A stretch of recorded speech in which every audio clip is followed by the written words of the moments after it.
배고픔 때문에 죄를 지을 수밖에 없었던 아이를 보며 우리는 과연 그 아이를 먼저 꾸짖어야 할까요? 아니면 그 아이가 왜 그런 처지가 되었는지 먼저 물어야 할까요? 누더기를 걸치고 진흙바닥을 구르던 아이 하나. 누구의 눈에도 그저 불쌍한 거지 아이로 보였지만 한 늙은 관상가의 눈에는 달랐습니다. 조선 한양의 소란한 저작거리에서 한 늙은 관상가는 굴주림에 굴비를 훔친 거지 아이의 얼굴에서 믿을 수 없는 운명을 보게 됩니다. 진흙과 때에 가려진 그 아이는 영모의 누명을 쓰고 사라진 왕족의 마지막 핏줄이자 장차 천하를 뒤흔들 제왕지상을 타고난 잠룡이었습니다. 아이를 살리기 위해 관상가는 그의 이름과 신분, 타고난 기품까지 지워버리고 깊은 산속에 숨깁니다. 그러나 10년 뒤 스승의 죽음과 함께 감춰진 진실이 드러나고 이름 없는 청년 무명은 부모와 가문을 몰락시킨 권신 조태상을 무너뜨리기 위해 다시 한양으로 향합니다. 칼이 아닌 관상으로, 힘이 아닌 지략으로 원수의 심장부에 파고드는 한 사내의 복수와 선택. 오늘 들려드릴 이야기는 진흙 속에 숨어있던 잠룡이 끝내 세상의 검은 구름을 걷어내는 이야기입니다. 조선 팔도를 유람하며 수만 명의 얼굴을 읽어낸 관상가. 김노인에게도 그날의 운종과 저작거리는 유독 소란스러웠습니다. 가 튀겨낸 전 냄새와 생선 비린내가 뒤섞인 시장통 사이로 사람들의 비명이 터져 나왔습니다. 개 섞어라. 이 조그만 도둑놈아. 생선전 주인의 고함 뒤로 누더기를 걸친 작은 그림자. 하나가 인파를 헤치며 달려왔습니다. 김 노인이 미처 피할 새도 없었습니다. 퍽 하는 소리와 함께 떼국물 흐르는 아이가 노인의 도포 자락에 부딪히며 바닥으로 나뒹굴었습니다. 아이의 품에서는 훔친 것으로 보이는 마른 굴비 한 마리가 진흙 바닥으로 떨어졌습니다. 김 노인은 화를 내며 옷에 묻은 흙을 털어내려 했습니다. 하지만 바닥에 엎드린 채 자신을 노려보는 아이의 눈빛과 마주친 순간 노인의 손이 허공에서 멈췄습니다. 짐승 같은 경계심 너머로 서늘한 안광이 뿜어져 나오고 있었습니다. 이놈아, 어른과 부딪혔으면 사과부터 해야지. 어딜 감히 그리 눈을 부라리느냐? 노인이 짐짓엄한 목소리로 꾸짖으며 아이의 팔을 붙잡아 일으켰습니다. 아이는 거칠게 팔을 뿌리치려 했으나 노인의 시선은 이미 아이의 이마에 고정되어 있었습니다. 헝클어진 머리카락 사이로 살짝 드러난 이마는 비록 때가 꼬죄죄하게 절어 있었으나 그 골격만은 기이할 정도로 도드라져 있었습니다. 김 노인은 마른 침을 삼키며 아이의 앞머리를 확 들추었습니다. 아니, 이럴 수가 있나. 아이의 미간에서 정수리까지 곧게 뻗은 뼈의 기운은 마치 승천하려는 용의 등줄기와 같았습니다. 양 눈썹 사이 인당은 넓고 평평하여 천하의 기운을 다 품을 듯했고 귀는 두툼하게 늘어져 어깨를 향하고 있었습니다. 그것은 전설로만 내려오던 만백성을 발 아래 두는 제왕지상이었습니다. 하라범, 왜 이리 남의 얼굴을 빤히 봐요? 재수 없게. 아이가 쏘아붙이며 몸을 돌리려 했습니다. 하지만 김 노인은 떨리는 손으로 아이의 어깨를 꽉 움켜쥐었습니다. 주변을 둘러보니 생선전 주인이 몽둥이를 들고 이쪽으로 달려오고 있었습니다. 노인은 황급히 주머니에서 엽전 몇 푼을 꺼내 다가오는 주인에게 던졌습니다. 이 아이가 훔친 것은 내가 낼 테니 그만 가보게. 어리둥절해하는 주인을 뒤로 하고 김 노인은 아이의 눈을 똑바로 응시했습니다. 이 진흙바닥을 구르는 거지. 아이가 훗날 나라를 뒤흔들 용의 운명을 타고났다니. 믿기지 않는 광경이었습니다. 노인은 등 뒤로 식은땀이 흐르는 것을 느꼈습니다. 이런 상은 세상에 드러나는 순간 누군가에게는 희망이 되지만 권력자들에게는 반드시 제거해야 할 재앙이 되기 때문입니다. 너 이름이 무엇이냐?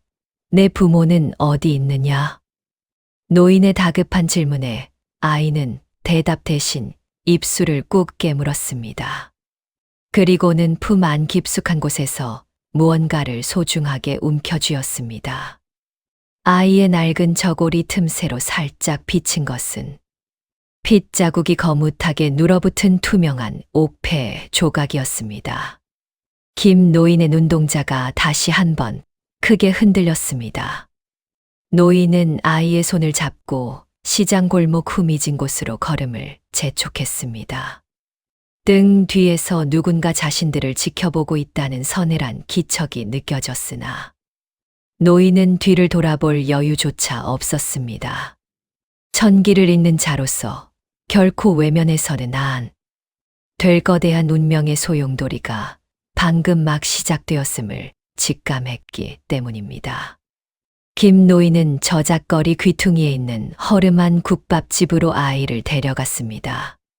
김이 모락모락 피어오르는 국밥 한 그릇이 탁자 위에 놓이자 아이는 숟가락도 들지 않은 채 두 손으로 그릇을 붙잡고 허겁지겁 국물을 들이켰습니다. 그 모습이 가여우면서도 김 노인의 머릿속은 조금 전 보았던 아이의 관상 때문에 터질 듯 복잡했습니다. 천천히 먹거라, 체할라. 그래, 이름도 성도 없다고 했느냐? 아이는 대답 대신 큼지막한 고기 한 점을 씹으며 고개를 끄덕였습니다.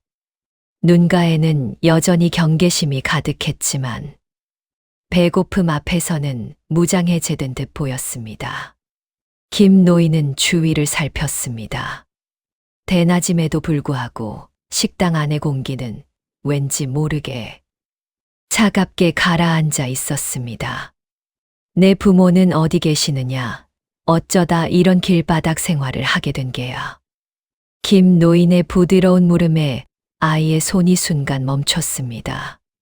아이는 숟가락을 내려놓더니 품 안에서 무언가를 소중하게 움켜쥐었습니다. 아까 시장통에서 보았던 그 물건이었습니다. 김 노인은 아이의 눈을 보며 조심스럽게 손을 내밀었습니다. 나쁜 사람은 아니니 걱정 말거라. 내가 가진 것이 무엇인지 내 한번 봐도 되겠느냐? 아이는 한참을 망설이다가 떨리는 손으로 품속에 물건을 꺼내 탁자 위에 올려두었습니다. 그것은 반으로 쪼개진 옥패였습니다. 투명하고 맑아야 할 옥의 표면에는 닦아내지 못한 붉은 피가 거뭇하게 눌어붙어 있었습니다. 김 노인은 옥패를 집어들고 떨리는 눈으로 무늬를 살폈습니다. 이것은 대군파의 문장이 아니냐. 옥패에 새겨진 문양은 왕실의 직계가 아니면 결코 가질 수 없는 용의 비늘 문이었습니다. 불과 몇 달 전 영모의 누명을 쓰고 멸문지화를 당했던 대군 가문의 유물임이 틀림없었습니다. 김 노인의 손등에 퍼런 힘줄이 돋았습니다. 이 아이는 도망친 노비나 거지가 아니라 풍비박산난 왕족의 마지막 핏줄이었던 것입니다. 아이야, 이 물건은 절대 남에게 보여주어선 안 된다. 알겠느냐? 김 노인은 옥패를 다시 아이의 품 깊숙이 넣어주며 단단히 일렀습니다. 아이의 제왕지상이 왜 지금 이토록 비참한 몰골로 나타났는지 비로소 이해가 갔습니다. 잠룡은 아직 진을 속에 숨어 있어야 할 때였습니다. 하라범, 왜 그렇게 얼굴이 하얘졌어요? 내 옥패가 무서운 거예요? 아이의 순진한 물음에 김 노인은 억지로 미소를 지어 보였습니다. 그는 이제 결심을 굳힌 듯 아이의 작은 손을 꽉 잡았습니다. 이 아이를 세상에 내버려 두는 것은 사지로 몰아넣는 일과 같았습니다. 아니다. 무서운 것이 아니라 귀한 것이라 그렇단다. 이제부터는 나를 따라오너라. 이 할아비가 너를 숨겨주마. 김 노인은 서둘러 국밥 값을 계산하고 아이의 누더기, 오시로 자신의 겉옷을 더 씌웠습니다. 국밥집 문을 열고 나서는 김 노인의 눈에는 비장함이 서려 있었습니다. 저 멀리 포도 청관원들이 시장통을 훑으며 내려오는 것이 보였습니다.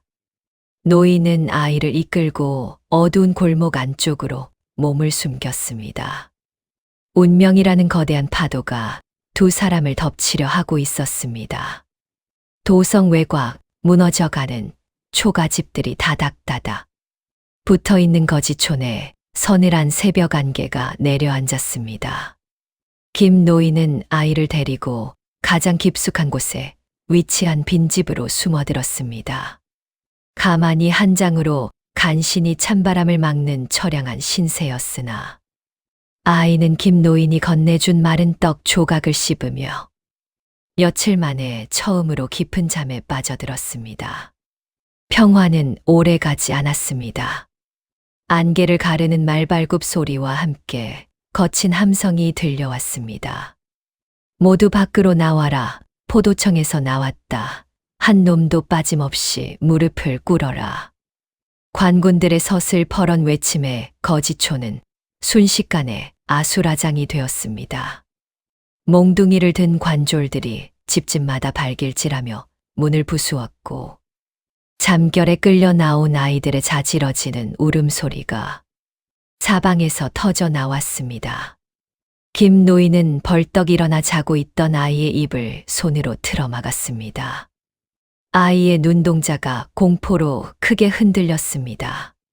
조용히 하거라. 숨소리조차 내서는 안 된다. 김 노인은 다급히 주위를 훑었습니다. 방구석에 놓인 낡은 솥단지와 재 한 덩이가 눈에 들어왔습니다. 노인은 거칠게 재를 긁어모아 아이의 얼굴과 목에 얼룩덜룩하게 펴 발랐습니다. 그러고는 아이를 집더미 아래 눕히고 누더기, 이불을 머리끝까지 덮어 씌웠습니다. 이놈들, 여기 사람이 있느냐? 쾅 하는 소리와 함께 살인문이 떨어져 나갔습니다. 횃불을 든 포교가 안으로 들이닥쳤습니다. 뒤따라 들어온 관졸들이 집안의 가재도구를 낫으로 헤치며 아이를 찾기 시작했습니다. 김 노인은 사시나무 떨듯 몸을 떨며 바닥에 머리를 조아렸습니다. 나으리, 보시다시피 이 늙은이와 병든 손주 놈뿐입니다요. 제발 살려주십시오. 포교가 눈을 가늘게 뜨며 집더미 쪽으로 다가갔습니다.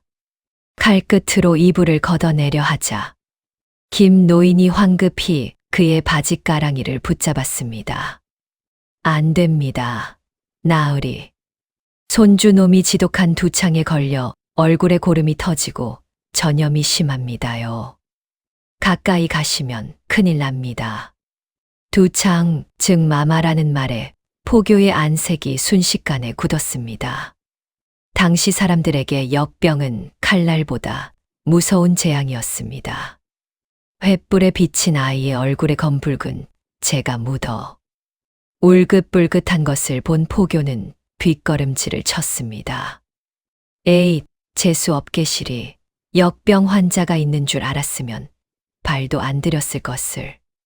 포교는 코를 막으며 침을 뱉고는 서둘러 방을 빠져나갔습니다. 밖에서 이 집은 역병집이다. 멀리 떨어져라. 하는 고함이 들려오고 한참 동안 거칠게 수색하는 소리가 이어졌습니다. 멀어지는 발소리를 확인한 김 노인은 그제야 참았던 숨을 몰아쉬었습니다. 이불 속에서 나온 아이는 겁에 질린 채 김 노인의 소매를 꽉 잡았습니다. 노인은 떨리는 손으로 아이의 머리를 쓰다듬었으나 그의 시선은 밖을 향해 있었습니다. 관군들이 이토록 이 잡듯 뒤지는 것을 보니 적들의 추격이 예상보다 훨씬 빠르고 집요했습니다. 이제 이곳도 더 이상 안전하지 않았습니다. 김 노인은 짐 보따리를 챙기며 아이의 귀에 작게 속삭였습니다. 이제 한양을 떠나야 한다. 산을 넘고 강을 건너 사람이 닿지 않는 곳으로 가야 해. 달빛조차 구름 뒤로 숨어버린 칠흑 같은 금은 밤이었습니다. 관군들이 휩쓸고 지나간 거지초는 죽은 듯 고요했으나 김 노인은 본능적으로 발등에 떨어지는 서늘한 살기를 느꼈습니다. 포교가 물러갔다고는 하나 그들의 눈초리는 여전히 이 낡은 마을 어딘가를 훑고 있을 것이 분명했습니다. 아이야, 이쪽으로 오너라. 김 노인은 부엌 구석에 남은 아궁이의 숯덩이를 한 움큼 집어들었습니다. 그러고는 아이를 앞에 앉히고 거친 손으로 그 시커먼 가루를 아이의 이마와 콧날, 그리고 턱 끝까지 지시기듯 펴 발랐습니다. 낮에 발랐던 재보다 훨씬 진하고 지독한 빛깔이었습니다. 할아범, 얼굴이 너무 따가워요. 왜 자꾸 얼굴을 가리는 거예요? 아이가 매운 기운에 눈물을 찔끔거리며 묻자 김 노인은 아이의 어깨를 꽉 누르며 낮게 속삭였습니다. 참아야 한다. 내 이마의 기운은 너무도 밝아서 어둠 속에서도 적들에게 길을 알려주는 등불과 같단다. 이 숯검정이 내 목숨을 지켜줄 갑옷이라 생각하거라. 김 노인은 아이의 수려한 이마와 귀한 관상을 철저히 오물로 덮어버렸습니다. 이제 아이의 얼굴에서 예전의 제왕지상은 찾아볼 수 없었습니다. 그저 흔하디흔한 병들고 지저분한 거지 아이의 형상일 뿐이었습니다. 준비를 마친 노인은 아이의 손을 제 허리춤에 묶은 뒤 무너진 담장 너머 산길로 발을 내디뎠습니다. 길은 험했습니다. 인적 없는 뒷산의 가시넝쿨이 노인의 도포 자락을 잡아 끌고 바싹 마른 낙엽 밟는 소리는 고요한 밤 공기를 타고 천둥 소리처럼 크게 울려 퍼졌습니다. 저 멀리 아래쪽 길에서 횃불 무리가 일렁이는 것이 보였습니다. 추격자들의 기척이었습니다. 헉, 헉, 할아범, 발이 너무 아파요. 아이가 비틀거리며 넘어지자 김 노인은 황급히 아이의 입을 손으로 막고 바위 뒤로 몸을 숨겼습니다. 멀지 않은 곳에서 이 근방을 샅샅이 뒤져라, 늙은이와 아이를 놓치면 내 놈들 목이 달아날 것이다. 하는 서슬퍼런 고함이 들려왔습니다. 김 노인은 아이를 등에 업고 다시 가파른 비탈을 기어오르기 시작했습니다. 숨이 턱 끝까지 차오르고 다리가 후들거렸지만 노인은 멈출 수 없었습니다. 등 뒤에서 느껴지는 아이의 가느다란 숨결이 그에게는 세상 무엇보다 무거운 책임감으로 다가왔습니다.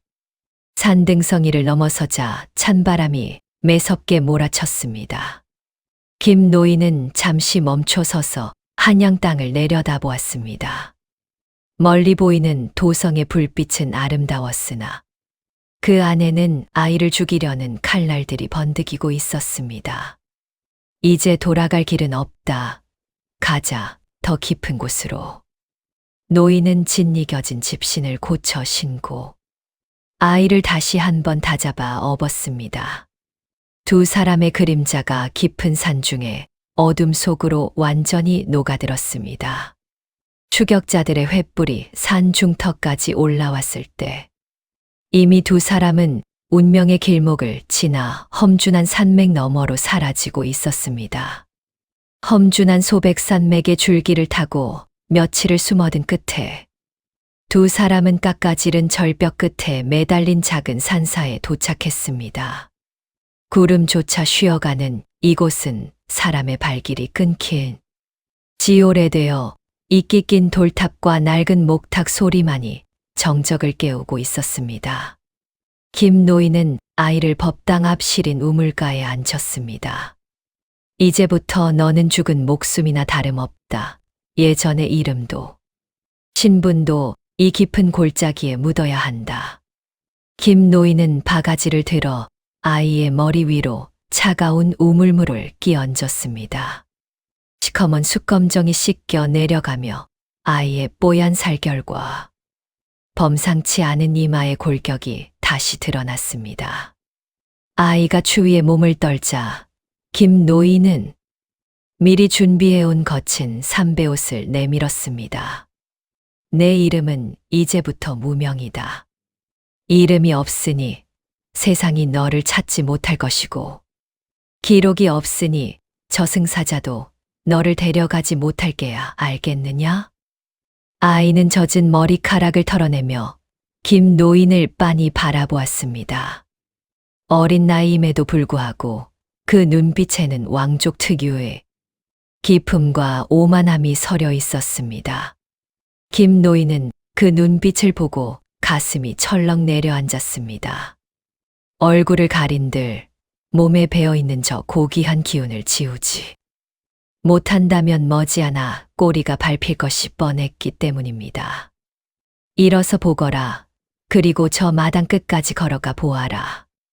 무명이 평소처럼 가슴을 당당히 펴고 보폭을 넓게 하여 걷기 시작했습니다. 그 걸음걸이는 마치 조정을 호령하는 제왕의 풍모와 같았습니다. 김 노인은 단호하게 무명의 종아리를 회초리로 내리쳤습니다. 안 된다. 어깨를 굽히고 땅바닥을 보며 걸어라. 고개를 빳빳이 드는 것은 천하에 내가 여기 있음을 알리는 짓이다. 제왕의 상을 타고 났으나 지금은 쥐새끼처럼 숨어야 하는 법. 허리를 숙이고 팔을 늘어뜨리고 발등이 보이지 않게 질질 끌며 걸어라. 김 노인의 훈련은 혹독했습니다. 무명이 조금이라도 기품 있는 태도를 보이면 여차 없이 매가 날아왔습니다. 밥을 먹을 때도 허리를 꼿꼿이 세우지 못하게 했고, 대답할 때도 상대의 눈을 보지 못하게 했습니다. 아이의 타고난 용의 기운을 지렁이의 비굴함으로 덮어 씌우는 잔인한 과정이었습니다. 어느 날 밤 무명은 매맞은 종아리를 어루만지며 마당에 핀 이름 모를 들꽃을 내려다보았습니다. 김 노인이 그 곁으로 다가와 낡은 겉옷을 덮어주며 낮게 읊조렸습니다. 무명아, 관상은 타고나는 것이나 운명은 만들어가는 것이다. 지금 내가 숙이는 허리는 훗날 더 크게 일어서기 위한 활의 휨과 같으니 부디 이 하라비의 모진 마음을 원망치 마라. 무명은 대답 대신 고개를 깊숙이 숙였습니다. 달빛 아래 비친 무명의 그림자는 이제 제법 비굴한 거지 소년의 형상을 닮아가고 있었습니다. 그러나 김 노인은 보았습니다. 땅을 향한 무명의 눈동자 속에서 타오르는 결코 지워지지 않는 서늘한 불꽃을 말입니다. 그것은 운명을 지우려는 자와 운명을 품으려는 자 사이에 조용한 전쟁의 시작이었습니다. 산사의 계절이 대여섯 번을 바뀌는 동안 무명은 몰라보게 성장했습니다. 김 노인은 매일같이 낡은 마이상법 책장을 넘기며 아이에게 천기를 읽는 법을 가르쳤습니다. 그런데 무명의 습득 속도는 김 노인의 예상을 아득히 뛰어넘었습니다. 노인이 한 줄을 가르치면 무명은 그 안에 담긴 10가지 변화를 스스로 깨우쳤습니다. 어느 날 저녁, 김 노인이 등잔불 아래서 무명에게 물었습니다. 무명아, 사람의 눈 아래 그늘진 곳을 무엇이라 하느냐? 무명은 한치의 망설임도 없이 대답했습니다. 와잠이라 합니다. 누에가 누워있는 모양이라 하여 그리 부르지요. 이곳이 풍만하고 윤기가 흐르면 자식복이 넘치나 이곳이 움푹 꺼지고 검은 기운이 돌면 반드시 가문의 곡소리가 나게 됩니다. 김 노인은 내심 감탄하면서도 겉으로는 엄한 표정을 지었습니다. 아이의 눈은 이제 사람의 얼굴을 보는 것이 아니라 그 사람의 운명이 흐르는 길목을 꿰뚫어 보고 있었습니다. 그러던 어느 날 고요하던 산사에 화려한 가마 한 채가 올라왔습니다. 가마에서 내린 이는 비단 도포를 걸친 중년의 사내였습니다. 한양에서 내노라 하는 권세를 가진 고관대작이 분명했습니다. 그는 거만한 걸음걸이로 법당을 향하며 마당을 쓸고 있던 무명을 힐끗 쳐다보았습니다. 이복의 노인, 저 아이가 자네 손주인가? 눈빛이 제법 총명해 보이는군. 김 노인이 허리를 굽히며 비굴하게 웃었습니다. 그저 비루한 놈일 뿐입니다. 대감마님. 어디 한 군데 쓸만한 구석이 있겠습니까요? 하지만 무명은 빗자루를 든 채 고관의 얼굴을 가만히 응시했습니다. 사내의 이마는 넓고 관지군이 넘쳐 흘렀으나 코끝인 준두가 미세하게 떨리고 있었습니다. 그것은 재물이 들어오는 통로가 아니라 밑 빠진 독처럼 복이 새어나가는 징조였습니다. 무명은 자신도 모르게 입을 열었습니다. 대감마님, 오늘 불공은 조상을 위한 것이 아니라 발등에 떨어진 불을 끄기 위한 것이옵니까? 고관의 발걸음이 뚝 멈췄습니다. 그는 얼굴을 붉히며 무명을 무섭게 노려보았습니다. 무엄하구나. 요사스러운 주둥이를 함부로 놀리는구나. 하지만 무명은 물러서지 않고 낮고 차분한 목소리로 이어갔습니다. 왼쪽 눈썹 끝에 붉은 점이 돋았습니다. 그것은 형제나 수하의 배신으로 이내의 가산이 정몰될 징조입니다. 지금 당장 집안의 곳간 열쇠를 확인하셔야 할 것입니다. 이미 누군가 인장을 가로채 큰 사고를 쳤을 것이옵니다. 고관의 안색이 순식간에 흙빛으로 변했습니다. 사실 그는 며칠 전부터 가문의 비자금이 조금씩 비는 것을 느끼고 은밀히 조사하던 중이었습니다. 그는 떨리는 손으로 무명의 어깨를 잡으려다 멈칫했습니다. 어린아이의 입에서 나온 소리라기엔 너무도 정확하고 서늘했기 때문입니다. 네, 내 놈이 그걸 얻지 않으냐. 감히 누구라고 그런 소릴.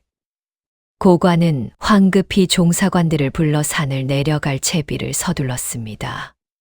김 노인은 무명의 등을 거세게 때리며 꾸짖었으나 고관이 떠난 뒤 그의 눈에는 깊은 우려가 서렸습니다. 아이의 천재성이 세상 밖으로 새어나가기 시작한 것입니다. 재주는 숨길수록 귀한 법이나 이미 용의 기운은 구름을 뚫고 빛을 내뿜고 있었습니다. 대감의 가마가 황급히 산을 내려간 뒤 소란스럽던 산사에는 다시 정적이 찾아왔습니다. 하지만 모두가 떠난 것은 아니었습니다. 마당 구석 커다란 느티나무 그늘 아래서 비단 옷자락이 가볍게 흔들렸습니다. 대감의 외동딸 소희였습니다. 그녀는 아버지를 따라 나서는 대신 빗자루를 든 채 서 있는 무명에게 천천히 다가왔습니다. 방금 우리 아버님께 하신 말씀 정말로 앞날을 보고 하신 것인가요? 소희의 목소리는 맑았으나 그 안에는 숨길 수 없는 긴장감이 서려 있었습니다. 무명은 김 노인의 가르침대로 어깨를 잔뜩 굽히고 땅바닥을 내려다보았습니다. 비천한 신분의 아이가 고귀한 아기 씨의 눈을 똑바로 보는 것은 금기였기 때문입니다. 천한 놈이 그저 헛소리를 한 것뿐입니다. 노여워 마십시오, 아기 씨.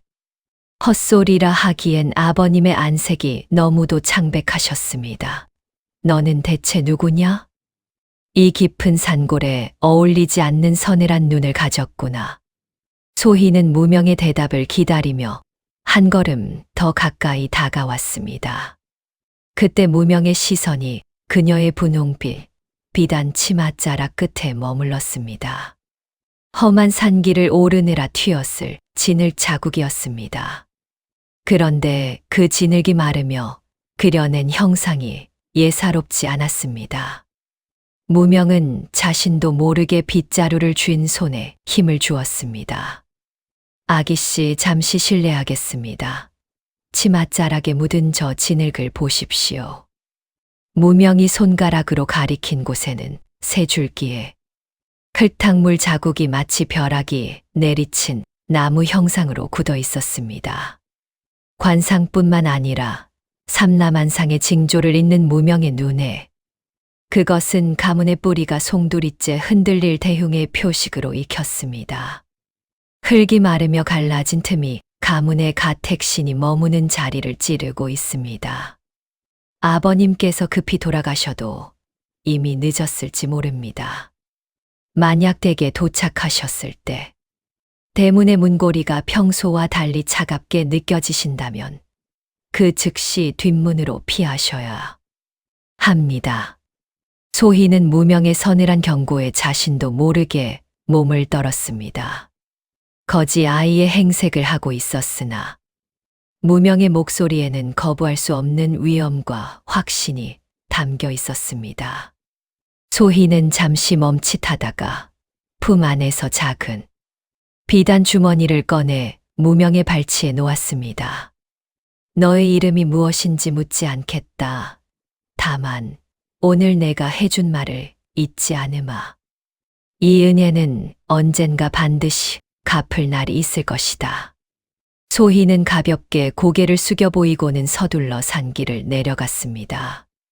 무명은 그녀가 남긴 주머니는 건드리지도 않은 채 소희가 사라진 길 위로 흩날리는 낙엽들을 응시했습니다. 옷자락에 묻은 진흙 한 조각조차 가문의 몰락을 말하고 있었습니다. 무명은 이제 자신의 운명 또한 이 고요한 산사 너머 한양의 핏빛 소용돌이로 흘러갈 준비를 하고 있음을 직감했습니다. 10년의 긴 세월이 흐른 소백 산맥 깊은 산사. 삭풍이 창호지를 거칠게 흔들며 매서운 겨울밤의 정막을 찢었습니다. 방 안에는 쓰고 독한 탕약 냄새가 짙게 깔려 있었지만 병상의 눈김 노인의 얕은 숨소리는 바람 소리에 무쳐 금방이라도 끊어질 듯 위태로웠습니다. 어느덧 훤칠한 청년으로 장성한 무명이 젖은 수건을 쥐고 다가갔습니다. 그는 떨리는 손으로 노인의 입가에 맴도는 검붉은 핏자국을 닦아냈습니다. 할아버님, 조금만 더 버티십시오. 제가 당장 산 아래로 뛰어가 용한 의원을 모셔오겠습니다. 무명이 급히 자리에서 일어나려 하자 뼈만 남은 앙상한 노인의 손이 무명의 도포 자락을 꽉 움켜쥐었습니다. 소용없다. 발걸음을 멈추거라.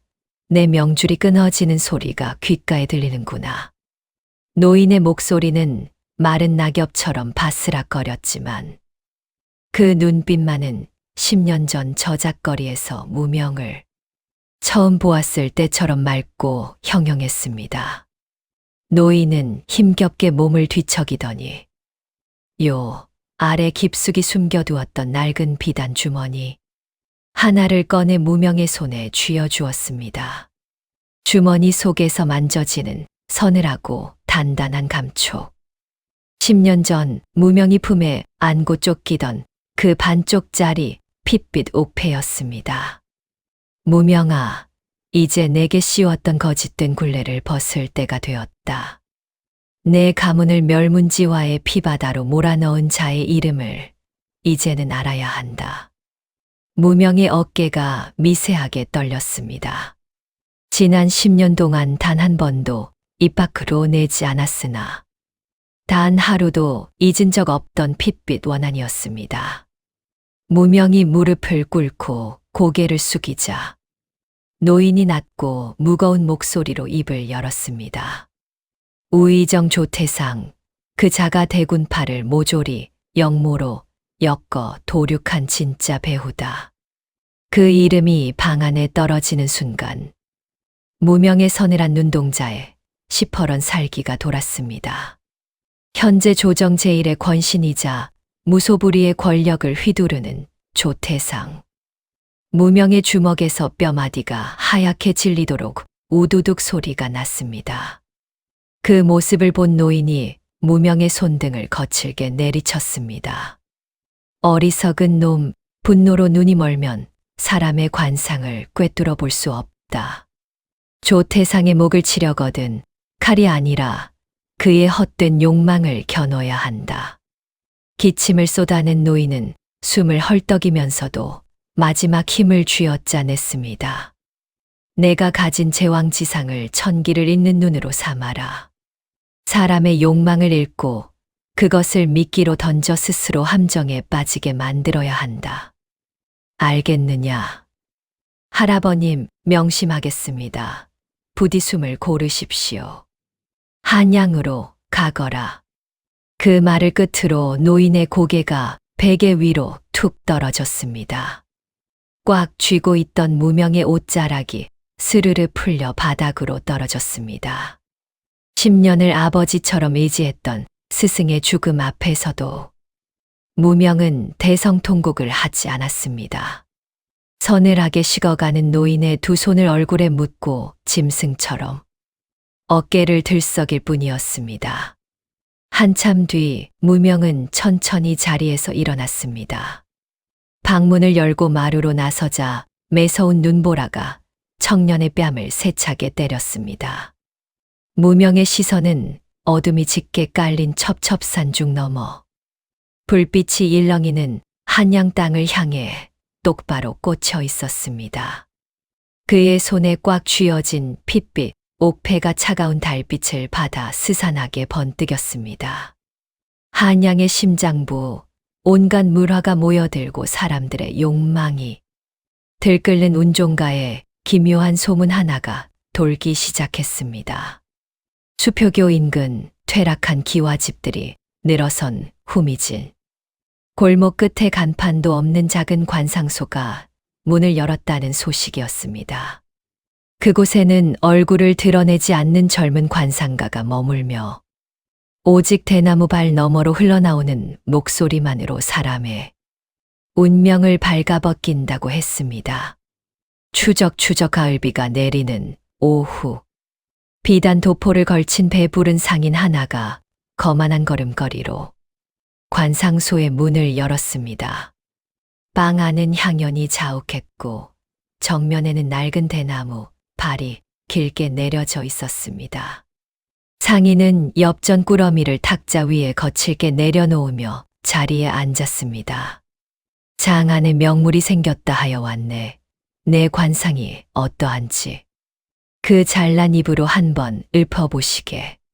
상인의 비아냥거림에도 발 너머에서는 아무런 대척이 없었습니다. 오직 차를 따르는 맑은 물소리와 서늘한 기운만이 방 안을 채웠습니다.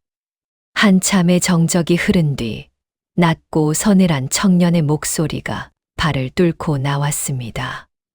그것은 10년의 세월을 견디며 복수의 칼날을 갈아온 무명의 목소리였습니다. 오른쪽 콧구멍 아래 작은 흉터가 있군요. 작년 섣달금음에 형제와 재산을 다투다 생긴 상처입니까?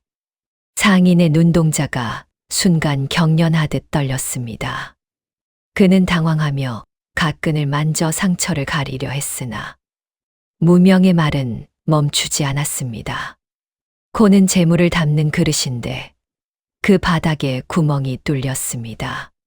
지금 겉으로는 번드르르한 비단을 걸치고 계시나 속으로는 이미 사채업자들에게 안채까지 저당 잡힌 신세군요. 다음 달 보름이 되기 전에 도망가지 않으면 관아의 쇠사슬이 그 목을 감을 것입니다. 이놈이 그걸 내가 얻지 않으냐? 상인은 자리를 박차고 일어났습니다. 하지만 그의 떨리는 손은 이미 무명의 말이 전곡을 찔렀음을 증명하고 있었습니다. 무명은 발 너머에서 상인의 비굴한 골격을 응시하며 차갑게 덧붙였습니다. 운명을 보러 오셨습니까? 아니면 위로를 받으러 오셨습니까? 제 눈에는 죽은 자의 악취만 보일 뿐입니다. 어서 나가시지요. 상인은 겁에 질려 엽전 꾸러미도 챙기지 못한 채도 망치듯 방을 빠져나갔습니다. 문이 닫히고 다시 정적이 찾아오자 무명은 천천히 대나무 발을 걷어 올렸습니다. 그의 눈앞에는 한양도성의 지도가 펼쳐져 있었습니다. 그 지도 위에는 단 하나의 이름, 우의정 조태상의 저택 위치에 붉은 점이 찍혀 있었습니다. 이제 쥐새끼들이 몰려오겠구나. 무명은 찻잔에 남은 찌꺼기를 보며 혼잣말을 내뱉었습니다. 그의 명성이 높아질수록 그 소문은 바람을 타고 권력의 핵심인 조태상의 귀에까지 들어갈 것이 분명했습니다. 무명은 핏빛 옥패를 꺼내 손바닥 안에서 굴리며 어둠이 짙게 깔린 창밖을 응시했습니다. 원수를 향한 첫 번째 미끼가 이미 운종가 한복판에 던져진 밤이었습니다. 비가 그친 운종가의 밤은 낮보다 더 차가운 습기를 머금고 있었습니다. 무명의 관상소 앞, 인적 끊긴 골목에 가마한 새가 소리 없이 멈춰 섰습니다. 가마에서 내린 사내는 벙거지를 깊게 눌렀어 얼굴을 가렸으나 옷소매 끝으로 살짝 비치는 비단 안감과 절도 있는 걸음걸이가 그가 평범한 자가 아님을 말해주고 있었습니다. 그는 바로 우의정 조태상의 신복이자 그의 가문의 온갖 굳은 일을 도맡아 처리하는 가신 박 집사였습니다. 박 집사는 거만한 태도로 관상소의 문을 밀치고 들어왔습니다. 방 안은 여전히 자욱한 향연과 대나무 발이 드리워진 고요함 뿐이었습니다. 박 집사는 거칠게 자리에 앉으며 품에서 두툼한 서찰 한 통을 꺼내 탁자 위에 올려두었습니다. 장안의 귀신이라 불리는 자가 바로 내 놈이냐? 내 주군께서 내 놈의 소문을 듣고 흥미를 보이셨다. 이것은 주군께서 평소 가까이 두시는 이의 사주와 인상 기록이다. 이 자의 앞날이 어떠할지 한치의 오차도 없이 읊어보아라. 만약 헛소리를 짓거린다면 내 놈은 오늘 밤 이 방을 살아서 나가지 못할 것이다. 그것은 명백한 시험이었습니다. 조태상이 보낸 자가 누구인지 무명은 발 너머에서 이미 꿰뚫어 보고 있었습니다. 무명은 박 집사가 내민 서찰에는 눈길조차 주지 않았습니다. 대신 벙거지 아래로 언뜻 보이는 박 집사의 턱 끝과 귀 뒤쪽의 골격을 응시했습니다. 무명의 입가에 서늘한 미소가 번졌습니다. 서찰 속의 인물을 볼 필요도 없습니다. 지금 제 앞에 앉아 있는 당신의 얼굴에 이미 모든 답이 적혀 있으니까요. 박 집사의 눈썹이 꿈틀거렸습니다. 무슨 소리냐? 내 관상을 보라 한 적 없다. 당신의 귀 뒤쪽 툭 붉어진 뼈를 보십시오. 그것은 예로부터 반골의 상이라 하여 주인을 물어뜯는 사냥개의 표식입니다. 당신의 눈꼬리에 서린 붉은 기운은 탐욕을 의미하지요. 지금 당신은 주군인 조태상의 신임을 이용해 뒤로 막대한 재산을 빼돌리고 심지어는 정적들과 내통하여 주군의 목을 칠 기회를 엿보고 있지 않습니까? 방 안의 공기가 얼어붙었습니다. 박 집사는 경악하며 자리에서 일어났습니다. 무명의 말은 단순한 추측이 아니라 그가 가슴속 깊이 숨겨두었던 배신의 야욕을 칼로 도려내듯 정확히 짚어낸 것이었습니다. 박 집사의 손이 허리춤의 칼자루를 향해 떨렸습니다. 이 요망한 놈이 죽고 싶어 환장을 했구나.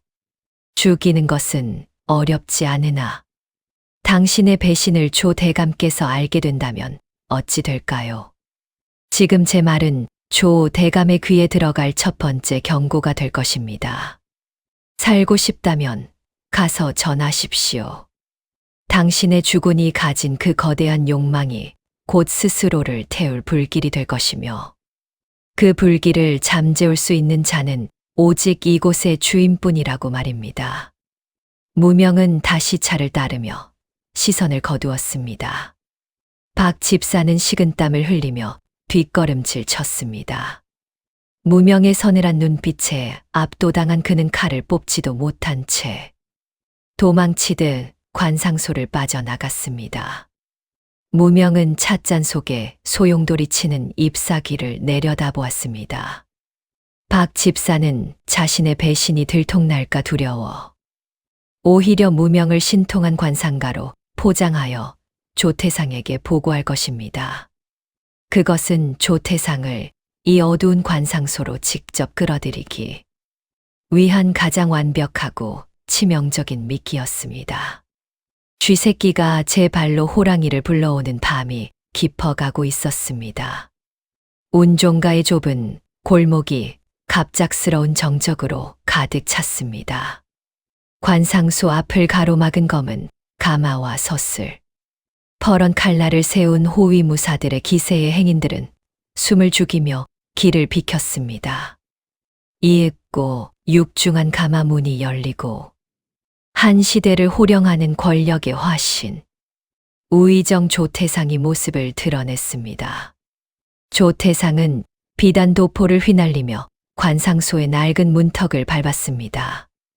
방 안은 여전히 대나무발 너머로 자욱한 치명 냄새가 흐르고 있었습니다. 조태상은 자리에 앉기도 전에 방 안을 가득 채운 기묘한 압박감을 느끼며 눈을 가늘게 떴습니다. 내 놈이 장안의 이목을 끌어모으는 그 눈뜬 귀신이냐? 조태상의 목소리는 낮고 묵직하여 방 안의 공기를 진동시켰습니다. 무명은 대나무발 너머에서 평생을 꿈꿔온 복수의 대상을 응시했습니다. 부모의 목숨을 앗아가고 가문을 도륙한 그 원수가 불과 몇 걸음 앞에 앉아 있었습니다. 무명의 손등에 핏대가 솟았으나 그는 곧바로 호흡을 가다듬었습니다. 지금은 칼을 뽑을 때가 아니라 혀를 놀려 호랑이의 목줄을 잡아야 할 때였습니다. 운종가의 미천한 술사가 대감마님을 뵙사옵니다. 소문의 끝이 대감마님의 발치에 닿았으니 이 또한 하늘의 뜻인가 하옵니다. 무명은 차분하게 고개를 숙이며 발 너머로 조태상의 얼굴을 훑었습니다. 조태상의 미간은 넓었으나 그 사이가 좁고 날카롭게 솟아 있었습니다. 그것은 타인의 피를 밟고 올라서야 직성이 풀리는 살기. 어린 탐욕의 전형이었습니다. 무명은 조태상의 손가락에 끼워진 커다란 옥반지를 보며 입을 열었습니다. 대감마님의 상을 보니 만인을 발 아래 두는 일인 지상에 기운이 넘쳐 흐르옵니다. 다만 그 기운이 너무도 강하여 주변의 숲을 모두 태워버리고 있사옵니다. 이마 끝에 서린 붉은 기운은 곧 더 큰 산을 넘어야 함을 암시하고 있군요. 조태상의 눈빛이 번뜩였습니다. 산이라 내가 넘지 못할 산이 이 땅에 어디 있단 말이냐. 무명은 한치의 흔들림 없이 말을 이었습니다. 산이 아니라 하늘이옵니다. 대감마님의 욕망은 이미 인간의 그릇을 넘어섰사옵니다. 그것을 탐욕이라 부르는 자들은 하수일 뿐이지요. 제 눈에는 그것이 천하를 바로잡으려는 거대한 천명으로 보입니다. 다만 그 천명을 완수하시려면 지금의 자리에 만족해서는 아니 되옵니다. 꼬리를 자르고 몸통을 키워야 할 때입니다. 교묘한 아부와 권력욕을 자극하는 무명의 말에 조태상의 입가에 서늘한 미소가 번졌습니다. 자신을 단순한 역신으로 보는 자들과 달리 이 젊은 관상가는 자신의 야욕을 천명이라 지켜세우고 있었습니다. 조태상은 손에 든 부채를 탁자 위에 내려놓으며 무명을 뚫어지게 쳐다보았습니다. 하늘을 잇는 눈이라더니 제법 내 속을 긁는구나. 좋다. 그 잘난 입이 어디까지 통할지 내 곁에서 지켜보마. 조태상은 자리에서 일어나며 밖을 향해 소리쳤습니다. 이 자를 내 저택 안채로 들여라. 앞으로 내 운수는 이 자의 입에서 나올 것이다. 무명은 조태상의 뒷모습을 보며 깊게 고개를 숙였습니다. 원수의 심장부로 들어가는 문이 열리는 순간이었습니다. 그의 눈에는 이미 조태상의 목을 겨누는 보이지 않는 칼날이 번뜩이고 있었습니다. 가을 바람이 관상소의 문을 흔들며 스산한 기운을 남기고 사라졌습니다. 조태상의 저택은 한양 도성 안에서도 궁궐 다음 가는 규모를 자랑했습니다. 하늘을 찌를 듯 솟아오른 소슬대문을 지나 삼엄한 경비를 뚫고 안채 깊숙한 곳으로 들어갔습니다. 조태상은 별당 하나를 통째로 비워 무명에게 내어주었습니다. 오늘부터 이곳이 내 거처다. 조태상은 뒷짐을 진 채 별당 내부를 훑어보았습니다. 최고급 비단 금침과 화려한 자개장이 놓여 있었습니다. 조태상의 목소리는 낮고 위압적이었습니다. 이 집안에서 일어나는 모든 일은 내 눈을 거칠 것이다. 허나 입을 여는 것은 오직 내가 허락할 때뿐이다. 명심하거라. 무명은 조용히 고개를 숙였습니다. 허리를 잔뜩 굽히고 시선을 아래로 깔았습니다. 소위는 그저 하늘이 내린 기운을 읽어 대감마님께 바칠 뿐입니다. 다른 것은 보지도 듣지도 못하옵니다. 그 대답이 마음에 든 듯 조태상은 짧게 코웃음을 쳤습니다. 조태상의 발소리가 멀어지고 주위에 정막이 내려앉자 무명은 천천히 고개를 들었습니다. 화려한 자개장 표면에 비친 자신의 얼굴은 차갑게 굳어 있었습니다. 마침내 원수의 심장부, 호랑이의 목줄을 줄 수 있는 굴 속으로 들어온 것입니다. 어둠이 짙게 깔리고 저택의 통금을 알리는 딱딱이 소리가 멀리서 울렸습니다.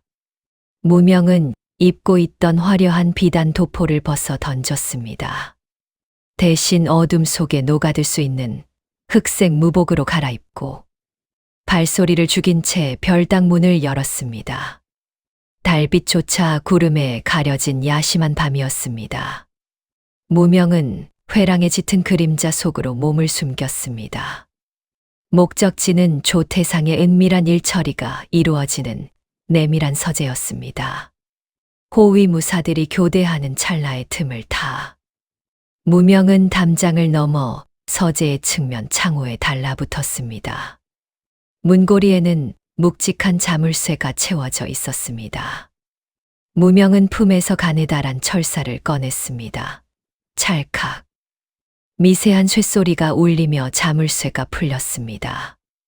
무명은 재빨리 문을 열고 안으로 몸을 들이밀었습니다. 서재 안은 짙은 묵향과 서늘한 기운으로 가득했습니다. 무명은 품에서 작은 부시를 꺼내 불씨를 살렸습니다. 희미한 빛이 방 안을 비추었습니다. 벽면을 가득 채운 서탁과 서고에는 수많은 장부와 서찰들이 빼곡했습니다. 무명은 소리 없이 서랍을 하나씩 열기 시작했습니다. 토지 대장 각 관하에서 올라온 뇌물 장부들이 쏟아져 나왔습니다. 조태상의 탐욕을 증명하는 물건들은 넘쳐났으나 10년 전 대군파를 몰락시킨 영모 조작의 단서는 쉽게 눈에 띄지 않았습니다. 서탁 아래쪽을 뒤지던 무명의 시선이 단단하게 봉인된 작은 궤짝 하나에 머물렀습니다. 겉면에는 붉은 오칠이 되어 있었고 낡은 쇳대가 굳게 채워져 있었습니다. 무명이 조심스럽게 괴짝의 표면을 쓸어내리려 손을 뻗었습니다. 그 순간이었습니다.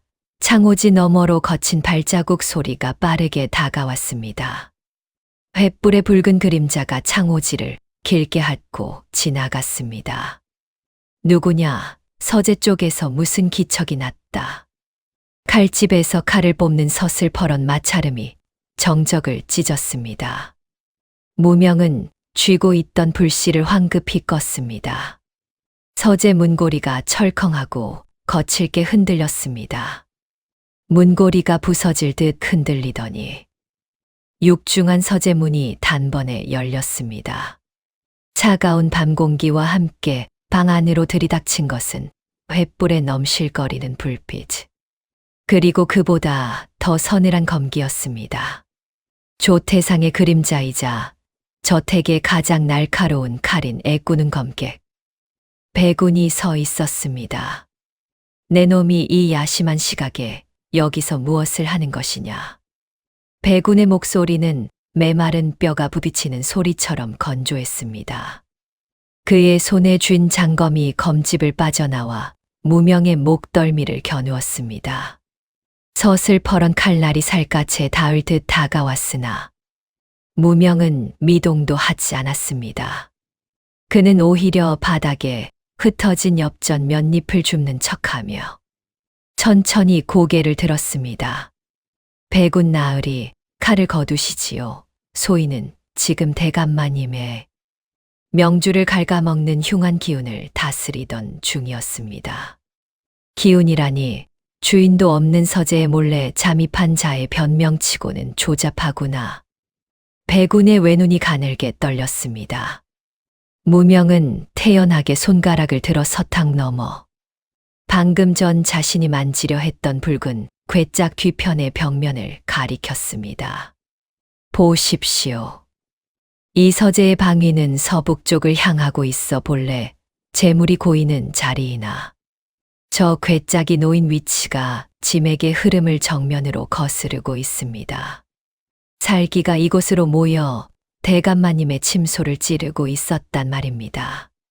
소인이 낮에 이를 보고 잠이 오지 않아 몰래 부적이라도 붙여 기운을 다스리려 했던 것입니다. 무명은 품 안에서 미리 준비해 두었던 낡은 부적 한 장을 꺼내 보였습니다. 백운은 칼끝을 거두지 않은 채 무명의 눈을 뚫어지게 응시했습니다.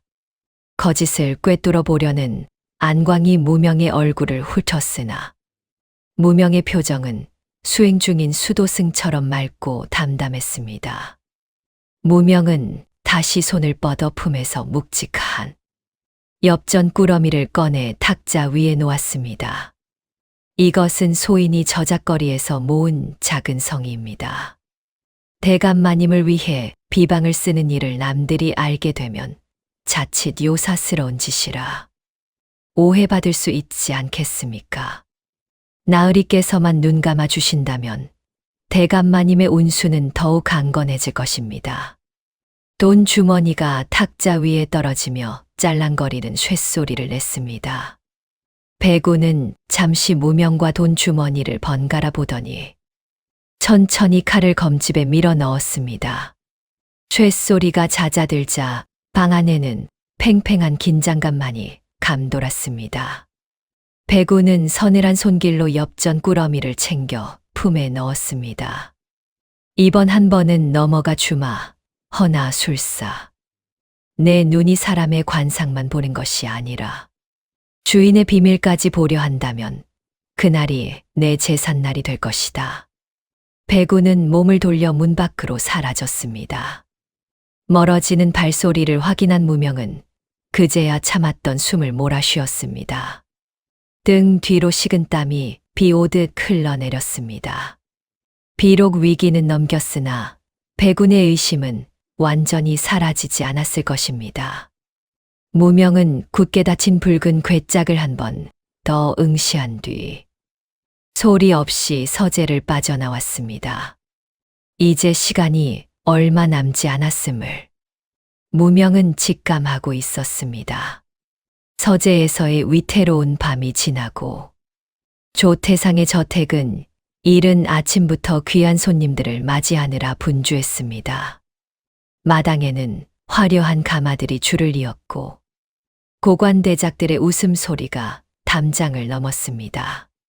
조태상은 자신의 권세를 과시하려는 듯 새로 들인 용한 술사인 무명을 불러 손님들의 관상을 보게 했습니다. 무명은 화려한 비단 도포를 걸치고 대나무 발 뒤가 아닌 연회장 한 구석에 조용히 자리 잡았습니다. 그는 무심한 눈길로 오가는 사람들의 얼굴을 훑었습니다. 그러던 중 연못가 회랑을 지나는 한 여인의 모습에 무명의 손이 찻잔을 쥔 채 멈춰 섰습니다. 정갈하게 따아 올린 머리에 은은한 옷비녀를 꽂은 여인. 10년 전 산사에서 만났던 대감의 여식소희였습니다. 그녀는 어느덧 기품이 넘치는 대갓집 규수로 성장해 있었습니다. 조태상은 소희의 아버지를 자신의 파벌로 끌어들이기 위해 그녀의 가문을 초대한 것이었습니다. 저기 오는 이는 이조판서의 금지옥엽일세, 술사, 저 여인의 관상은 어떠한가? 조태상의 물음에 무명은 천천히 고개를 들었습니다. 소희의 시선이 무심코 무명에게 향했습니다. 비단옷을 입고 신분이 바뀐 듯했으나 소희는 무명의 눈을 마주하는 순간 걸음을 멈췄습니다. 10년 전 자신의 가문에 닥칠 화를 예언했던 그 소년의 서늘하고도 깊은 눈빛이 청년이 된 무명의 안광 속에 그대로 살아있었기 때문입니다. 소희의 안색이 순간 창백해졌습니다.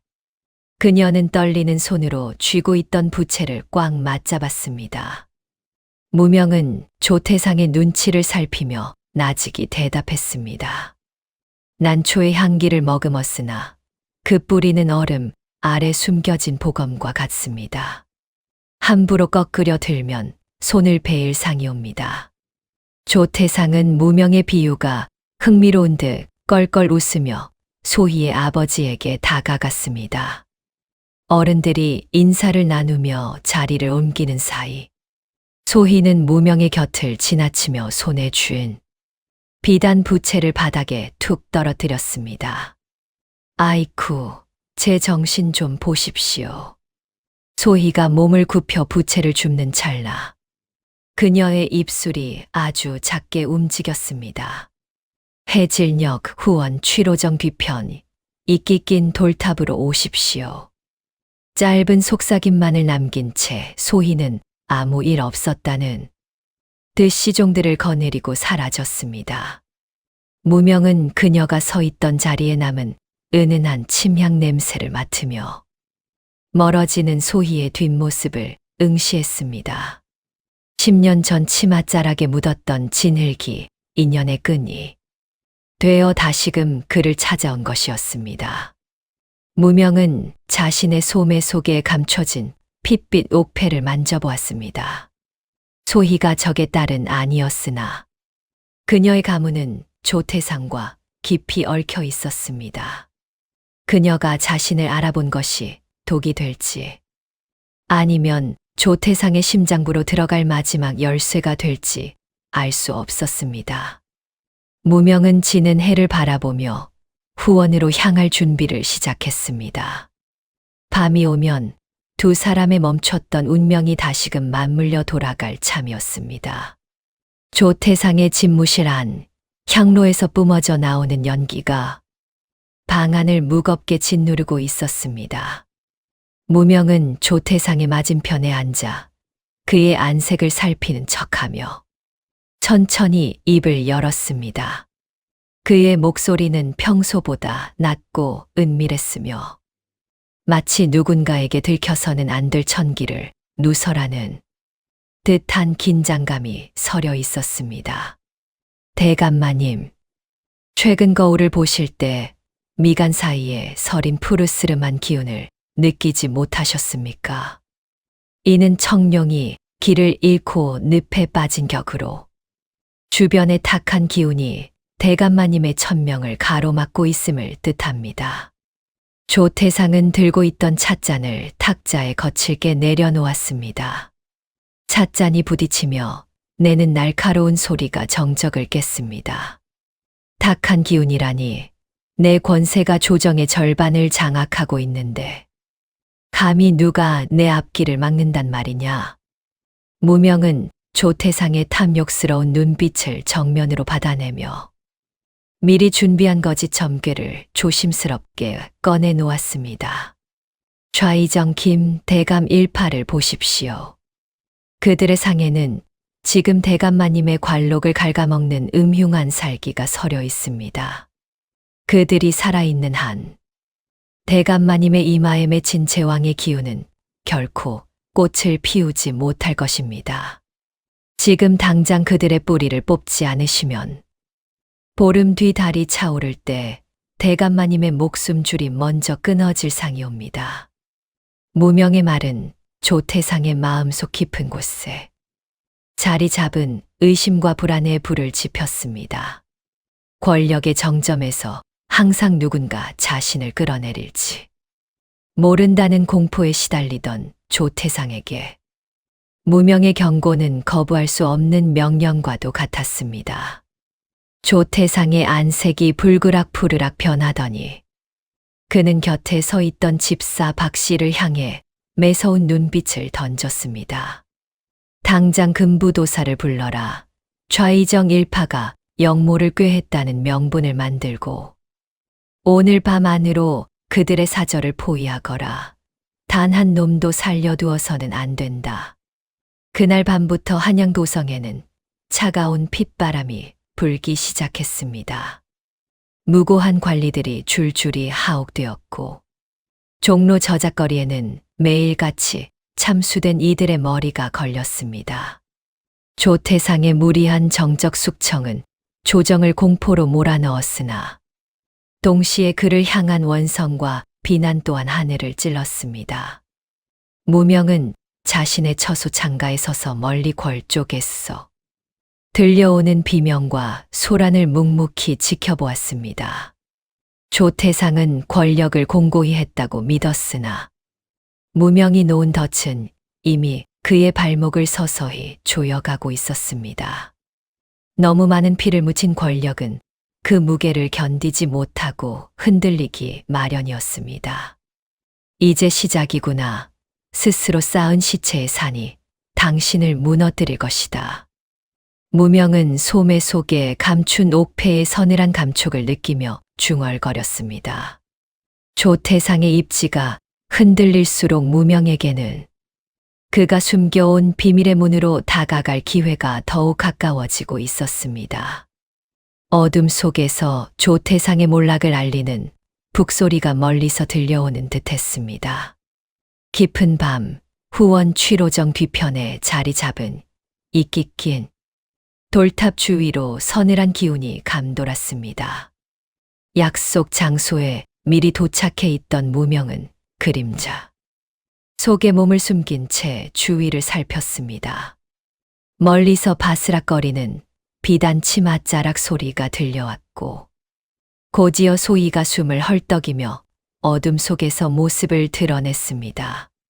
그녀의 손에는 작은 비단 보따리가 단단히 쥐어져 있었습니다. 늦어서 죄송합니다. 감시의 눈길이 평소보다 매서웠습니다. 소희는 주위를 두리번거리며 무명의 앞으로 다가왔습니다. 그녀의 눈동자에는 두려움과 결연함이 동시에 서려 있었습니다. 소희는 품에 안고 있던 보따리를 무명에게 내밀었습니다. 이것은 아버님의 서재 깊숙한 비밀 괴짝에서 가져온 것입니다.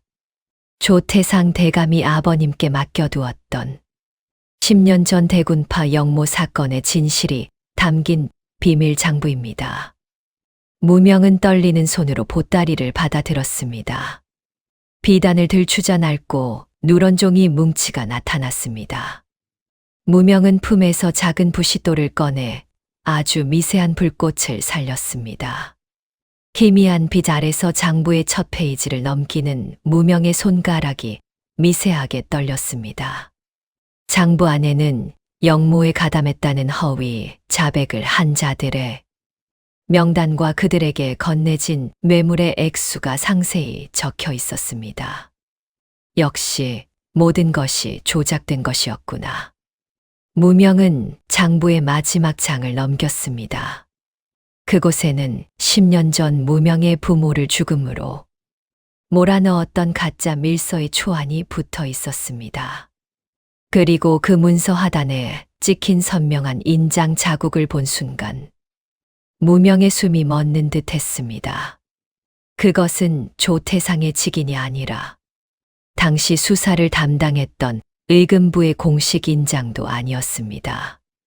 오직 조태상의 비밀 결사만이 사용하는 뱀이 칼을 감고 있는 형상의 붉은 인장이었습니다. 이 인장 10년 전 아버님의 시신 곁에 떨어져 있던 그 문양과 똑같습니다. 무명은 붉은 인장 자국을 손가락으로 거칠게 쓸어내렸습니다. 10년 동안 가슴 속에 묻어두었던 핏빛 기억이 파도처럼 밀려왔습니다. 무명의 눈시울이 붉게 달아올랐고 주먹을 쥔 손에는 하얗게 뼈마디가 돋아났습니다. 소희는 그런 무명의 모습을 안타깝게 바라보며 속삭였습니다. 이 장부가 세상에 알려지면 조 대감뿐만 아니라 이를 묵인한 저희 아버님도 무사하지 못할 것입니다. 하지만 이것이 당신이 찾던 정이라면 저는 기꺼이 감내하겠습니다. 무명은 대답 대신 입술을 꽉 깨물었습니다. 비릿한 핏맛이 입안에 퍼졌으나 심장을 짓누르는 고통에 비하면 아무것도 아니었습니다. 원수의 가장 은밀하고도 치명적인 약점을 손에 넣은 지금 복수의 마지막 단계가 눈앞에 다가와 있었습니다. 무명은 장부를 다시 비단에 싸풍 깊숙이 넣었습니다. 아기 씨의 은혜는 평생 잊지 않겠습니다. 이제 곧 모든 것이 제자리로 돌아갈 것입니다. 무명은 소희를 뒤로 하고 어둠 속으로 몸을 날렸습니다. 뒤를 돌아보지 않는 그의 발걸음에는 10년의 한과 사례가 실려 있었습니다. 구름 사이로 잠깐 드러난 달빛이 무명의 차가운 옆 얼굴을 비추고는 다시 사라졌습니다. 한양 도성의 새벽은 이제 평소보다 더 붉은 피로 물들 준비를 하고 있었습니다. 조태상의 저택 깊은 곳, 밀실의 공기는 평소보다 더욱 차갑게 가라앉아 있었습니다.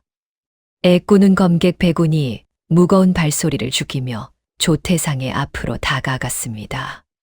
그의 손에는 때가 절어있는 낡은 종이 뭉치와 한양 포도청의 오래된 기록부가 들려 있었습니다.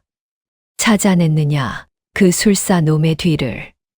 조태상은 등 뒤로 비치는 달빛을 받으며 낮게 물었습니다.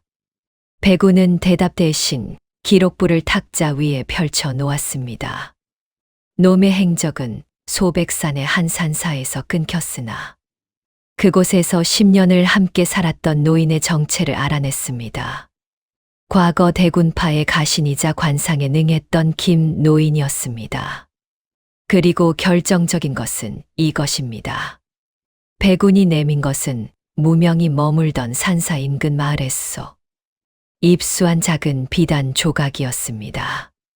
그 안에는 무명이 어린 시절 잃어버렸던 옥패의 문양과 일치하는 그림이 그려져 있었습니다. 조태상의 눈이 가늘게 떨렸습니다. 대군파의 핏줄, 잠룡이 내 집안에 숨어들어 내 목을 노리고 있었다는 말이냐. 놈의 이마에 서린 기운이 예사롭지 않았던 이유가 있었습니다. 지금 놈은 후원에서 소희 아기 씨와 접촉한 뒤 처소로 돌아갔습니다. 이미 비밀 장부의 행방도 놈의 손에 들어갔을 가능성이 큽니다. 조태상은 들고 있던 옥반지를 으스러질 듯 꽉 쥐었습니다. 그의 입가에 비틀린 미소가 번졌습니다. 범의 새끼를 집안에 들여 키웠구나. 당장 사병들을 집결시켜라. 단 한 점의 살점도 남기지 말고 놈을 찢어 밝혀야 한다. 쥐도 새도 모르게 처단하거라. 같은 시각 무명은 자신의 처소에서 핏빛 옥패와 비밀 장부를 응시하고 있었습니다. 촛불이 불안하게 일렁이며 벽면에 거대한 그림자를 만들어냈습니다. 무명은 본능적으로 소매 속의 단검을 움켜쥐었습니다. 공기가 바뀌었습니다. 평소 들리던 풀벌레 소리가 순식간에 잦아들고 사방에서 들려오는 것은 마른 흙바닥을 밟는 조직적인 발소리였습니다. 무명은 천천히 자리에서 일어나 창호지 문을 바라보았습니다. 밖에서 철컥 하며 병장기가 부딪히는 서늘한 마찰음이 들려왔습니다. 수십 명의 사병이 처소를 겹겹이 에워싸고 있었습니다. 창호지 너머로 횃불의 붉은 그림자가 일렁이기 시작했습니다. 나오너라, 이 가짜 술사 놈아. 내 놈의 천명이 오늘 여기서 끝이 났음을 알려주마. 배군의 서늘한 목소리가 정적을 찢었습니다. 무명은 품 안의 장부를 단단히 갈무리하고 신발끈을 고쳐 메었습니다. 10년을 기다려온 복수의 길이 이제 가장 위험한 고비에 다다랐습니다. 문 밖에서 수십 개의 칼날이 자신을 겨누고 있음을 알면서도 무명의 눈빛은 오히려 차갑고 맑게 빛나고 있었습니다. 호랑이 굴에 들어왔으니 이제 그 가죽을 벗길 때가 되었구나. 무명이 문고리를 잡는 순간 밖에서 거대한 불화살 하나가 처소의 지붕을 향해 날아들었습니다. 화염이 치솟으며 밤하늘을 붉게 물들이기 시작했습니다. 시커먼 연기가 방 안을 채웠고 포위망은 더욱 촘촘하게 좁혀져 왔습니다. 뒤를 돌아볼 길은 이미 끊겼습니다. 오직 피로 물든 돌파구만이 남아있을 뿐이었습니다. 처소의 지붕을 핥기 시작한 불길이 밤하늘을 붉게 태우고 있었습니다. 매캐한 연기가 방 안을 가득 채우자 무명은 품속에서 작은 주머니 하나를 꺼냈습니다. 산사를 떠나기 전 혹시 모를 위기에 대비해 김노인이 남겨준 비장의 화약이었습니다. 이곳이 내 놈의 무덤이 될 것이다. 당장 튀어나오지 못할까. 배군의 서슬퍼런 고함과 함께 사병들이 문을 박차고 들어오려던 찰나였습니다. 무명이 촛불의 심지를 화약 주머니에 갖다 댔습니다. 쾅! 하는 굉음과 함께 자욱한 연막이 방 안을 뒤덮었습니다. 갑작스러운 폭발과 사방을 분간할 수 없는 연기에 사병들은 비명을 지르며 뒤로 물러났습니다. 콜록, 이게 무슨 놈을 잡아라. 연기 속에 숨어 있다. 무명은 연막을 뚫고 창문을 깨며 마당으로 몸을 날렸습니다. 하지만 그의 앞을 가로막은 것은 배군의 차가운 검날이었습니다. 배군은 애꾸눈을 번뜩이며 무명의 목덜미를 향해 검을 휘둘렀습니다. 쇳소리가 공기를 가르며 두 사람의 무기가 맞부딪혔습니다. 과연 잠룡의 핏줄답구나. 허나 그 발버둥도 여기까지다. 배군의 검법은 매서웠습니다. 무명은 단검 하나로 그의 맹공을 막아냈으나 수적 열쇠와 좁혀오는 포위망에 숨이 턱 끝까지 차올랐습니다. 배군의 검이 무명의 빈틈을 놓치지 않고 파고들었습니다. 챙그랑 하는 소리와 함께 무명의 왼쪽 어깨에서 붉은 선혈이 뿜어져 나왔습니다. 뜨거운 통증이 전신을 휘감았지만 무명은 주춤거리지 않았습니다. 그는 오히려 배인 어깨를 내어주며 배군의 가슴팍을 강하게 걷어찼습니다. 배군이 뒤로 주춤하는 사이 무명은 품속에 갈무리한 비밀 장부를 다시 한번 움켜쥐었습니다. 조태상에게 전해라. 이 장부가 궐 안에서 펼쳐질 때 그의 목숨 또한 연기처럼 사라질 것이라고. 무명은 마지막 남은 힘을 쥐어짜 담장을 향해 몸을 날렸습니다. 등 뒤로 수십 발의 화살이 쏟아졌으나 그는 이미 어둠이 짙게 깔린 숲속으로 몸을 숨긴 뒤였습니다. 어깨의 상처에서 흐르는 피가 바닥을 적셨지만 무명은 멈추지 않았습니다. 10년의 원한이 서린 증거를 가슴에 품은 채 그는 오직 임금이 계신 대궐을 향해 거친 숨을 내뱉으며 달리고 또 달렸습니다. 가을 바람이 상처를 스치며 차갑게 식어갔으나 그의 눈동자 속에 맺힌 복수의 불꽃은 그 어느 때보다 뜨겁게 타오르고 있었습니다. 새벽 안개가 자욱한 경복궁 앞. 정적을 깨는 거친 숨소리가 들려옵니다. 무명은 피로 물든 어깨를 움켜쥔 채 궐문을 향해 비틀거리며 걷습니다. 조태상의 사병들을 따돌렸으나 상처에서 흐른 피는 이미 도포를 검게 적셨습니다. 멀리서 추격자들의 말발굽 소리가 다시 들려오기 시작합니다. 무명은 마지막 힘을 쥐어짜 신문고가 놓인 물로 위로 기어오릅니다.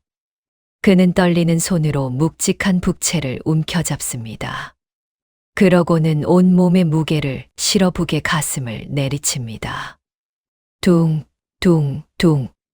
장중한 북소리가 잠든 도성을 깨우고 궐 안의 고요를 산산조각냅니다. 숨은 군들이 창을 앞세워 몰려오지만 무명은 멈추지 않습니다. 북소리는 억울하게 죽어간 부모의 곡소리이자 10년을 참아온 잠룡의 포효였습니다. 무명은 북채를 내던지고 바닥에 쓰러집니다. 그의 손에는 피 묻은 비단 보따리가 단단히 쥐어져 있었습니다. 누가 감히 천하의 금기를 깨고 신문고를 울리는가. 임금의 엄중한 명이 떨어지고 무명은 포박된 채 어전으로 끌려갑니다. 대전의 바닥은 차가웠으나 무명의 눈빛은 타오르는 불꽃과 같았습니다. 조태상은 임금의 곁에서 당황한 기색을 감추며 무명을 노려보고 있었습니다. 무명은 피 섞인 침을 뱉어내며 품속에서 2개의 물건을 꺼내 바닥에 내려놓습니다. 전하, 소신은 10년 전 영모로 멸문당한 대군의 핏줄이옵니다. 여기 그날의 진실이 담긴 밀서와 핏빛 옥패를 보아주옵소서. 방 안의 공기가 얼어붙습니다. 임금은 떨리는 손으로 옥패를 집어듭니다. 그것은 분명 왕실의 인장이 새겨진 대군의 유물이었습니다. 이어 무명이 펼쳐 보인 비밀 장부 속 붉은 인장을 본 임금의 안색이 창백해집니다. 이 장부에는 우의정 조태상이 정적들을 숙청하기 위해 영모를 조작한 모든 과정이 기록되어 있사옵니다. 소신, 목숨을 걸고 이자의 대역죄를 고발하나이다. 조태상의 얼굴이 흙빛으로 변하며 무릎을 꿇습니다. 전하, 저 요망한 술사의 헛소리옵니다. 당장 저놈의 목을 치소서. 하지만 임금의 시선은 이미 장부의 마지막 장, 조태상의 비밀 결사를 상징하는 뱀, 문의 인장에 멈춰 있었습니다. 대전 안에는 오직 임금의 거친 숨소리와 촛불이 타들어 가는 소리만이 감돌았습니다. 무명은 차가운 바닥에 머리를 조아린 채 10년의 긴 복수가 그 마침표를 향해 달려가고 있음을 느꼈습니다. 한양 도성에 휘몰아치던 핏빛 광풍이 잦아들고 마침내 정적을 깨는 어명이 내려졌습니다. 우의정 조태상의 저택에는 의금부 나졸들이 들이닥쳐 소슬대문에 거대한 봉고 쪽지를 붙였습니다.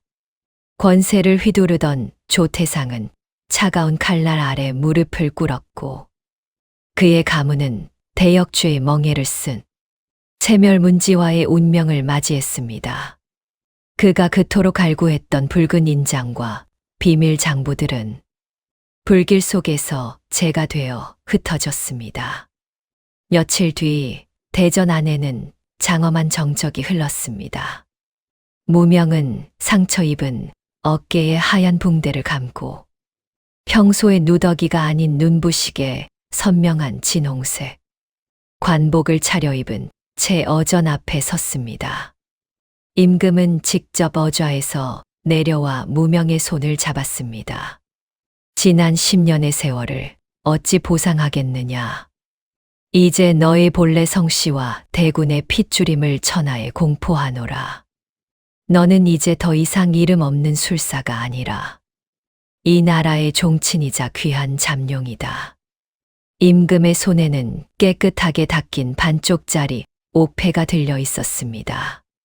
피비린내 나던 핏자국은 사라지고 옥패는 본래의 맑고 영롱한 빛을 내뿜고 있었습니다. 조정의 대신들은 모두 바닥에 엎드려 무명의 귀환을 찬양했습니다.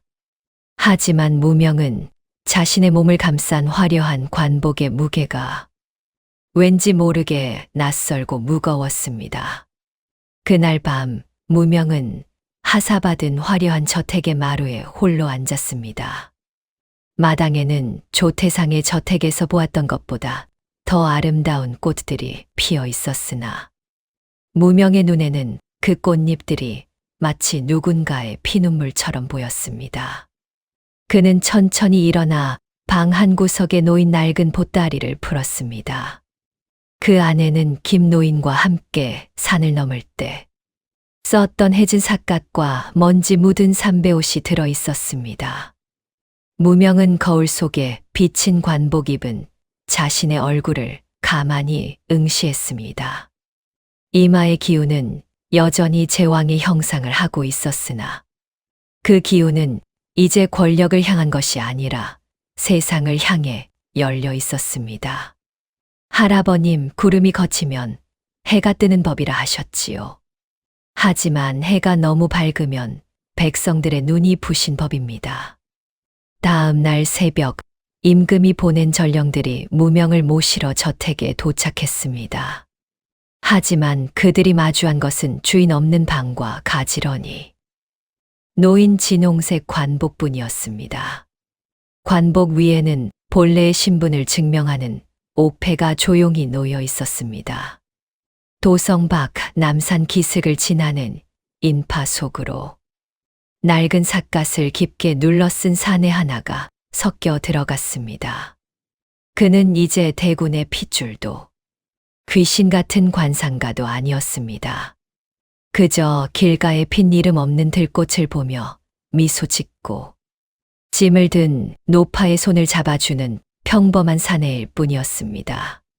하늘을 가렸던 검은 구름은 흔적도 없이 흩어지고 맑은 가을 하늘이 드넓게 펼쳐졌습니다.